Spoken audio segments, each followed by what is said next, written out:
സർവം കൃഷ്ണമയം എന്ന യൂട്യൂബ് ചാനലിലേക്ക് എല്ലാവർക്കും സ്വാഗതം. ഇന്ന് കുറൂരമ്മയ്ക്ക് കണ്ണൻ്റെ ദർശനം. ഇന്നലെ നമ്മൾ വില്വമംഗലം സ്വാമിയാർ കുറൂരമ്മയുടെ അടുത്ത് എത്തിയ ആ ഒരു ഭാഗമാണല്ലോ പറഞ്ഞത്.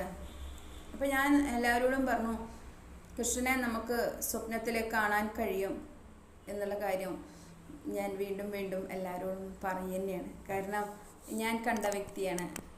പല രാത്രികളിലും ഭഗവാൻ എൻ്റെ അടുത്ത് വരലും എനിക്ക് ചുറ്റും നൃത്തം ചെയ്യലും ഇതൊക്കെ ഞാൻ കള്ളത്തരാന്ന് നിങ്ങൾക്ക് തോന്നുമെങ്കിലും എൻ്റെ ജീവിതത്തിൽ ഞാനിപ്പോൾ അനുഭവിച്ചുകൊണ്ടിരിക്കുന്ന ഒരു കാര്യങ്ങളാണ് ഈ കണ്ണൻ്റെ കാര്യങ്ങളൊക്കെ. അപ്പോൾ ഈ വില്വമംഗലം സ്വാമിയാർ ഈ അട കഴിച്ചപ്പോൾ നമ്മളെ കുറൂരമ്മേനെ കാണണം. ആരാണ് ഈ ഇത്രയും സ്വാദിഷ്ടമായ അട ഉണ്ടാക്കിയിട്ട് ഭഗവാന് നേദിച്ചത് എന്ന് വില്വമംഗലം സ്വാമിയാർ ചോദിക്കുമ്പോൾ അകത്തളത്തിൽ ഒരു കുട്ടിയുണ്ട്. അവളാണ്, വിധവയാണെങ്കിലും ചെറിയ കുട്ടിയാണല്ലോ, അവളാണ് എന്ന് പറയുമ്പോൾ വില്വമംഗലം സ്വാമിയാർ അവളെ ഒന്ന് കാണിച്ചു തരാൻ പറയുകയാണ്.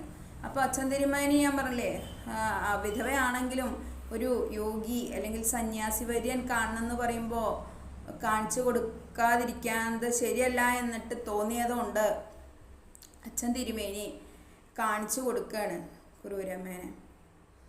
അങ്ങനെ കുറൂരമ്മേനെ കാണുമ്പോൾ ആ മുഖത്തിൽ, ആ ചെറിയ കുട്ടിയല്ലേ, 10-17 വയസ്സിലായിട്ടുള്ളൂ, അവളുടെ ആ മുഖത്ത് ആ ഒരു വാത്സല്യം, ഭഗവാന്റെ മുഖത്ത് കാണുന്ന ആ ഒരു ചൈതന്യം വാത്സല്യമൊക്കെ കാണുകയാണ്.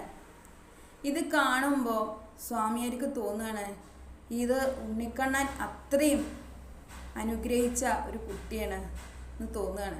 അങ്ങനെ കുറൂരമ്മ ഉണ്ണിക്കണ്ണനെ കാണണം എന്നുള്ള തൻ്റെ ആഗ്രഹം വില്വമംഗലം സ്വാമിയാരോട് പറയുകയാണ്. അത് പറയുമ്പോൾ സ്വാമിയാർ ഒരു മന്ത്രം ഉപദേശിച്ചു കൊടുക്കുകയാണ്.